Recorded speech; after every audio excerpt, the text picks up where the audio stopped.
नमस्कार, बहुत स्वागत है आप सभी का। मैं हूं आपके साथ नैना यादव, लेकर हाजिर हूं हमारा खास शो पूछता है इंडिया। खिसियानी बिल्ली खंबा नोचे, ये कहावत तो आपने सुनी होगी। ईरान की जंग में मात खाने के बाद में डोनाल्ड ट्रंप का हाल बिल्कुल ऐसा ही है, क्योंकि ट्रंप बौखला गए हैं और उनकी ये जो बौखलाहट है उनके बयानों से, उनके फैसलों से, उनके बर्ताव में साफ तौर से दिखाई दे रही है, वो भी लगातार। ईरान को अभी भी धमकाने से ट्रंप बाज नहीं आ रहे। हालांकि ये बात अलग है कि ईरान उनकी धमकियों को कतई सीरियसली नहीं ले रहा, अब डरता ही नहीं है। घरेलू सियासत में भी कई लोगों को गद्दार डोनाल्ड ट्रंप बता ही चुके हैं और अब तो ट्रंप के निशाने पर है यूरोपीय देश, यानी कि नेटो के तमाम देश, जिन्होंने ईरान की जंग में अमेरिका का साथ देने से क्लियर कट इनकार कर दिया। अब हार से अपमानित महसूस कर रहे हैं डोनाल्ड ट्रंप और इस हार का ठीकरा इन तमाम देशों पर उन्होंने फोड़ने का मन बना लिया है। बौखलाए ट्रंप ने यूरोपीय यूनियन, जर्मनी, इटली और स्पेन को लेकर कई बड़े ऐलान कर दिए। ट्रंप को लगता है कि वो अपने इन फैसलों के दम पर यूरोप को झुकने पर मजबूर कर देंगे। आखिर ट्रंप ने क्या नए ऐलान किए हैं? आखिर क्या डोनाल्ड ट्रंप की बौखलाहट नजर आती है, जिसका खामियाजा कहीं ना कहीं अब बाकियों को भुगतना पड़ता है, और उसका प्रभाव क्या होगा बताएंगे आपको। कहा जाता है कि मूर्खों को उपदेश देने से उनका क्रोध शांत नहीं होता बल्कि बढ़ता ही है। अब जर्मन के जो चांसलर हैं फ्रेडरिक मर्ज, उन्होंने ईरान युद्ध को लेकर जैसे ही डोनाल्ड ट्रंप की रणनीतियों पर सवाल उठाए, उस पर गंभीरता से विचार करने की बजाय डोनाल्ड ट्रंप तो भड़क गए और डोनाल्ड ट्रंप को यह लगने लगा कि भाई अमेरिका के राष्ट्रपति को आखिर कोई नसीहत कैसे दे सकता है। लिहाजा डोनाल्ड ट्रंप ने ना सिर्फ जर्मनी को टारगेट पर ले लिया, बल्कि स्पेन और इटली को सबक सिखाने का ऐलान भी कर दिया। इतना ही नहीं, यूरोपीय यूनियन के खिलाफ भी बड़ा ऐलान वो कर बैठे। डोनाल्ड ट्रंप को फ्रेडरिक मर्ज की बात इतनी ज्यादा नागवार गुजरी कि उन्होंने जर्मनी से 5000 सैनिक हटाने का ऐलान कर दिया। अमेरिकी रक्षा मंत्रालय के अनुसार यह प्रक्रिया अगले 6 से 12 महीनों में पूरी हो जाएगी। दरअसल जर्मनी में 36,000 से ज्यादा अमेरिकी सैनिक तैनात हैं। इतना ही नहीं, डोनाल्ड ट्रंप ने इटली और स्पेन से भी सैनिक हटाने के संकेत दे दिए। इटली में करीब 12,000 और स्पेन में करीब 4,000 अमेरिकी सैनिक तैनात हैं। अब डोनाल्ड ट्रंप कह रहे हैं कि भाई ये जो देश है ये ईरान के खिलाफ अमेरिका का साथ नहीं दे रहे, तो हम इनका साथ क्यों दें। डोनाल्ड ट्रंप आरोप लगाते हैं कि यूरोपीय देश सिर्फ कागजी शेर हैं, क्योंकि समय पर वो कभी भी काम नहीं आए। इसके अलावा डोनाल्ड ट्रंप ने तो यूरोपीय यूनियन पर टैरिफ बम तक फोड़ दिया। उन्होंने यूरोप से आने वाली गाड़ियों पर, यूरोप से आने वाले ट्रकों पर, बैटरीज पर, कई अलग अलग संसाधन, कई अलग अलग इक्विपमेंट्स, उन पर 25% का भारी टैक्स थोपने का ऐलान कर दिया।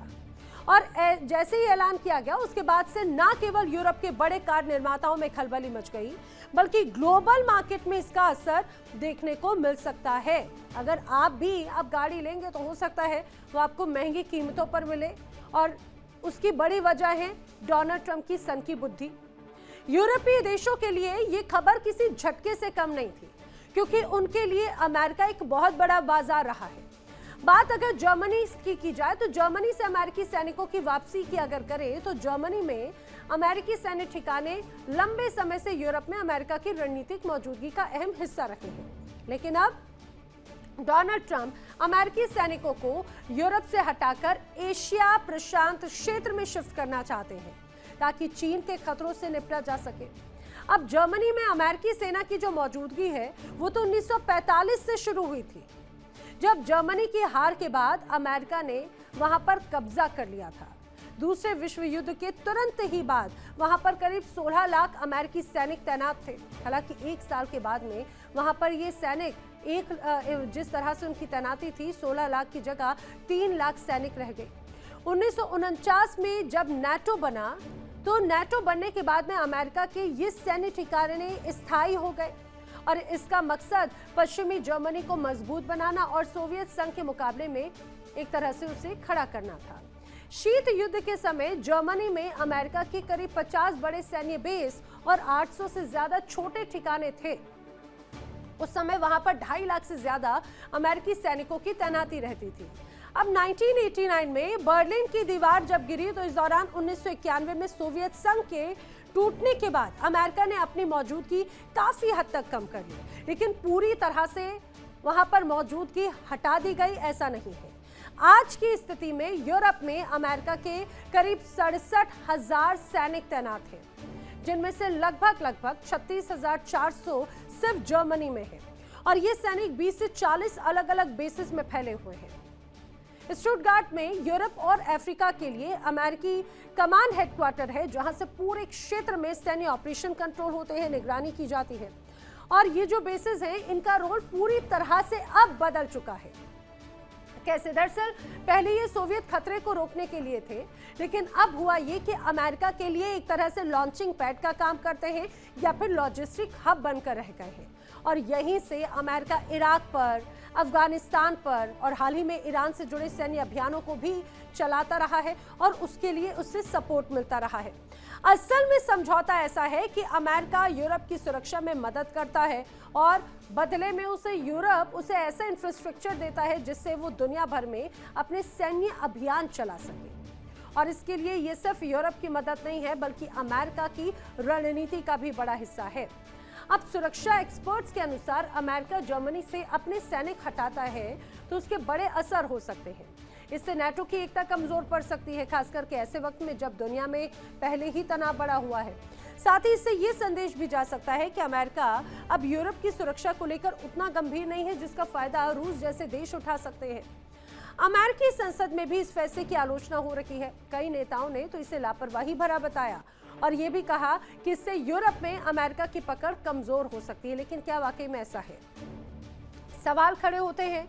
डोनाल्ड ट्रंप का ये जो ऐलान है, क्या ये सिर्फ बौखलाहट है या फिर ये नीतिगत फैसला है? डोनाल्ड ट्रंप के इस फैसले से इंपैक्ट क्या होगा? यूरोप में क्या कमजोरी एक तरह से आएगी? अमेरिकी पकड़ कमजोर हो जाएगी?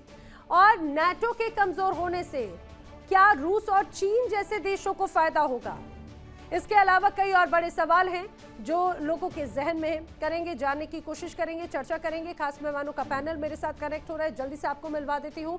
रक्षा विशेषज्ञ रिटायर्ड ब्रिगेडियर विनोद दत्ता जी मेरे साथ कनेक्ट हो रहे हैं। मेरे साथ रक्षा विशेषज्ञ रिटायर्ड कर्नल एस के मलिक जी कनेक्ट हो रहे हैं। विदेश मामलों के जानकार अरविंद सिंह तेजावत जी मेरे साथ में कनेक्ट हो रहे हैं। अमेरिका से सीनियर जर्नलिस्ट अमर मस्ती खान भी मेरे साथ में इस चर्चा में शामिल है। आप सभी खास मेहमानों का बहुत स्वागत है। ब्रिगेडियर दत्ता, सबसे पहले तो यही क्या कि डोनाल्ड ट्रंप का ये जो पूरा एक्शन है, ये उनकी बौखलाहट का नतीजा है या फिर वाकई में प्री प्लान और बाकायदा सोच विचार करके लिया गया एक्शन है?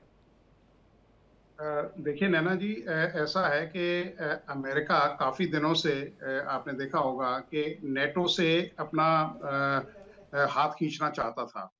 और आप ये देखिए, जब ये नेटो बना था 1949 में, तो केवल इसके 12 मेंबर थे और उसके बाद अब करीब 32 के करीब मेंबर्स हैं इसमें। और इसमें करीब 22 ऐसे कंट्रीज हैं जिनकी सब्सटेंशियल फंडिंग जो है वो अमेरिका करता है। और अमेरिका पे जिस तरह का फाइनेंशियल बर्डन है, अमेरिका नहीं इस पोजीशन में है कि साहब वो इस तरह के जो खर्चे हैं उनको उठा सके। दूसरी चीज देखिए, आप ये देखिए कि जितने भी नेटो कंट्रीज हैं उनमें अधिकांश देश ऐसे हैं जहां पे अमेरिका के अपने बेसिस हैं। अब उन ट्रुप्स को मेंटेन करना, उन ट्रुप्स का खर्चा उठाना, उन ट्रुप्स को मतलब टर्नओवर करना, इस सब में अमेरिका के काफी उसकी जो फाइनेंशियल कॉस्ट है वो उसको बियर करनी पड़ती है। तो अमेरिका, जैसे आपने देखा होगा कि डब्ल्यूएचओ से भी उसने अपना दखल कर लिया है, अपना हाथ खींच लिया है। और भी कई इस तरह के इदारे हैं जहां से वो अपना निकलना चाहता है। क्योंकि आप ये देखिए, अमेरिका एक तो रूस और यूक्रेन युद्ध में काफी बुरी तरह से लिप्त है। 20 साल के करीब 950 बिलियन डॉलर खर्च करके अफगानिस्तान से वो वापस आ गया। और बाकी की ये जो नेटो में जो फंडिंग है या सामरिक तौर पे वो जो संसाधन देता है, they all cost money to the US exchequer. तो अमेरिका भी एक ऐसा बहाना ढूंढ रहा है कि साहब वो कैसे अपने आप को, कई बार उन्होंने कहा है कि साहब नेटो अलायंस की अब जरूरत नहीं है, या इसको अमेरिका इसमें से निकलना चाहता है। तो ये मतलब वो कहते हैं ना कि ये बहाने अमेरिका ढूंढ रहा है कि साहब कैसे वो यहाँ से रील आउट करे और अपने लिए एक ऐसा फाइनेंशियल मतलब वो कहते हैं ना कि सेफ हेवन इस्टेब्लिश करे, जहां, क्योंकि आप देखिए 3 बिलियन का तो सालाना इमदाद जो है वो इजराइल को जाती है, बाकी और भी देशों में कई जगह ये पैसा खर्च कर रहे हैं। तो अगर इसी रफ्तार से चलते रहे तो अगली साल का जो इनका डिफेंस है वो करीब 1.5 ट्रिलियन हो जाएगा, जो अमेरिका अफोर्ड नहीं कर सकता। और जिस तरह की नीति या स्टेप्स ट्रम्प साहब ने लिए हैं, क्योंकि अमेरिका के कानून ये कहते हैं कि साहब 60 दिन के अंदर या तो इस युद्ध, कोई भी युद्ध अगर अमेरिका करता है और उसने परमिशन नहीं ली है सरकार की, तो उसे या तो इसको युद्ध को रोकना पड़ेगा या खत्म करना पड़ेगा, वाइंड अप करना पड़ेगा, या उसको पार्लियामेंट की परमिशन लेनी पड़ेगी। पार्लियामेंट में भी आप देखिए उनका बिल्कुल शटडाउन हो गया था जब उन्होंने पैसे देने से इनकार किया था। 150 बिलियन तो उनको मिले थे, लेकिन खर्चे इस कदर हो रहे हैं तो अमेरिका काफी प्रेशर में है और वो नेटो से अपना जो पल्ला है उसको झाड़ना चाहता है। ठीक है सर, लेकिन एक और बड़ी बात यहाँ पर जो अभी सामने आई थी कि जैसे ही डोनाल्ड ट्रंप ने ये घोषणा की कि अब खासतौर से जर्मनी से वो अपने कई जो अपने जो जवान तैनात हैं सेना, उनको वापस बुलाएंगे, कम करेंगे सेना को, तो उसके बाद में हड़कंप मच गया, ना सिर्फ जर्मनी, ना सिर्फ यूरोप में, बल्कि खुद पेंटागन के अंदर, क्योंकि कई अधिकारियों की तो सिट्टी पिट्टी गुल हो गई। वो कह रहे कि भाई इसके लिए तो वो भी तैयार नहीं थे। डोनाल्ड ट्रंप की तरफ से एक तरह से बयान सामने आया है। क्या ऐसा ही है अहमद मस्ती खान जी, क्योंकि आप इस दौरान अमेरिका में मौजूद हैं, डोनाल्ड ट्रंप के जो ये अचानक से अनप्रिडिक्टेबल बिहेवियर, अनप्रिडिक्टेबल उनके एक्शंस, उनके अनप्रिडिक्टेबल बयानों की वजह से खुद पेंटागन के अधिकारी, उनके खुद की सरकार, उनकी खुद की पार्टी के नेता बड़े कंफ्यूजन में आ रहे हैं, डोनाल्ड ट्रंप क्या घोषणा कर जाएं? जी नमस्कार, आपका शुक्रिया। देखें, डोनाल्ड ट्रंप के लिए अभी 2 महीने पहले उनकी जो सेक्रेटरी है सूजी वाइल्स, उसने कहा कि भाई इनकी जो हरकत है वो शराबियों वाली है, शराबी की हरकत जो होते हैं। इनके भाई जो थे वो शराब के वजह से मर गए थे, बड़े भाई। तो ये शराब नहीं पीते हैं, पीते बिल्कुल नहीं है, लेकिन इनकी हरकत वही है जो ज्यादा शराब पीने के बाद इंसान करता है। तो बिल्कुल ही एरेटिक। अब इन्होंने कल के दिन जब इनसे पूछा गया कि भाई 60 दिन पूरे हो रहे हैं, तो आपको सर्टिफिकेशन जो इनको कांग्रेस से मिलने की बारी आई, तो इन्होंने ऐलान कर दिया कि नहीं भाई, हम ये लड़ाई तो अब खत्म हो गई है, ईरान की जंग अब बिल्कुल खत्म हो गई। कल इन्होंने ये झूठ कहा। अगर लड़ाई कैसे खत्म हो गई, जब आपने वहां पर ये जो एम्बार्गो लगाया हुआ है, नेवल ब्लॉकेट किया हुआ है। नेवल ब्लॉकेट जब है तो इसका मतलब है लड़ाई जारी है ना जी। ये कैसे तरीके से बात कर रहा है? देखें, ये कोई दुनिया के ये जो बड़े बड़े ममालिक हैं, इनके सिविलाइजेशन है, इनके पुराने इनके अपने कल्चर हैं, इनके साथ ये इस किस्म से घटिया अंदाज में बात करता है ट्रंप साहब। देखिए, जो चांसलर आए थे फ्रेडरिक मर्ज जर्मनी के, अभी ये युद्ध शुरू होने पर भी उनका ये कहना था कि ये समय नहीं है कि हम अमेरिका का मुखालिफत करें या उसके ऊपर तनकीद करें। अभी 2 महीने पहले उन्होंने ये कहा था। लेकिन ट्रंप के जो एक्शंस हैं, इसके जो वर्ड्स हैं, उससे वो इतने परेशान हुए कि उन्होंने 2 दिन पहले कहा कि भाई ईरानियों ने तो इनकी बड़ी बेइज्जती की हुई अमरीकियों की। उन्होंने ये आके कहा। जब उन्होंने ये कहा तो ये और मौसूफ नाराज हो गए और कहा कि हम अपने 5000 फौज निकाल रहे हैं। देखे, ये ना किसी से मशवरा करते हैं, ना किसी का सुनते हैं ज्यादा। जो इनका गट फीलिंग होता है उसी के मुताबिक काम करते हैं। नहीं तो अब अमेरिकी सरकार के गट फीलिंग पे चल रही है क्या अमर जी? जी, इनके गट फीलिंग पे चल रही है, बिल्कुल। आप देखें, इनका ये कहना है कि जो मुझे जो फीलिंग होगा मैं वही करूंगा। मसला ये है कि अब ये इनकी एज भी ज्यादा हो रही है। अभी ये 80 साल के हो जाएंगे अगले महीने। तो ये इनके एरेटिक बिहेवियर से पूरा अमेरिका में देखें एक खलबली मची हुई है। आपने देखा वो कैंडिस ओवंस जो अफ्रीकन अमेरिकन हैं, जो इनके बहुत बड़ी सपोर्टर थी, जो उन्होंने थोड़ी सी इनकी मुखालिफत की ईरान के लड़ाई के हवाले से, तो इन्होंने क्या पोस्ट किया? ऐसे पोस्ट किया कि भाई ये जो है पैसे वाले गोरों के पीछे भागती है, ये जाके कहा अपने सपोर्टर के लिए। आप देख लीजिए, कोई सदर किसी मुल्क का जो इतना इंपॉर्टेंट मुल्क बिल्कुल सही बात हो, है। उसके सदर के इस किस्म के अल्फाज होते हैं, बिल्कुल सही बिल्कुल रिग्रेटेबल।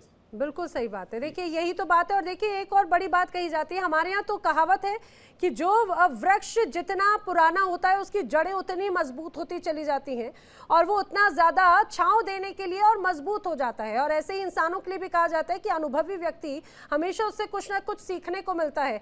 लेकिन एस.के. मलिक साहब, डोनाल्ड ट्रंप से क्या यहाँ पे कुछ सीखने को मिल रहा है अनप्रेडिक्टेबल बयानबाजी के अलावा? इन सब से इतर खासतौर से अगर मैं उनके इस डिसीजन को लेकर बात करूँ, जर्मनी को लेकर, अब पेंटागन खुद सकते में है। अब अगर जर्मनी से इस तरह के एक्शन को बात कर रहे हैं तो ये कितना जोखिम भरा होगा सर? क्योंकि पेंटागन खासतौर से ईयू की बात करें, यूरोपीय यूनियन की या अफ्रीकन कमांड जो पोस्ट है वो एक तरह से जर्मनी से ही होल्ड करता है अमेरिका। तो क्या ये इतना इजी है, इतना फिजिबल है ये ठीक, या फिर उसी तरह से होगा जैसे साल 2020 में भी डोनाल्ड ट्रंप ने घोषणा की कि भाई हम 12,000 जवानों को वापस बुला लेंगे, हमें जरूरत नहीं है वहां की, लेकिन वो आज तक लागू नहीं हो पाया। क्या ये भी हवा हवाई है? नैना जी, सभी पैनलिस्ट को मेरा सादर नमस्कार और सभी दर्शकों को भी। देखिए इंडिया डेली 24/7 अब आपके स्मार्ट टीवी पर।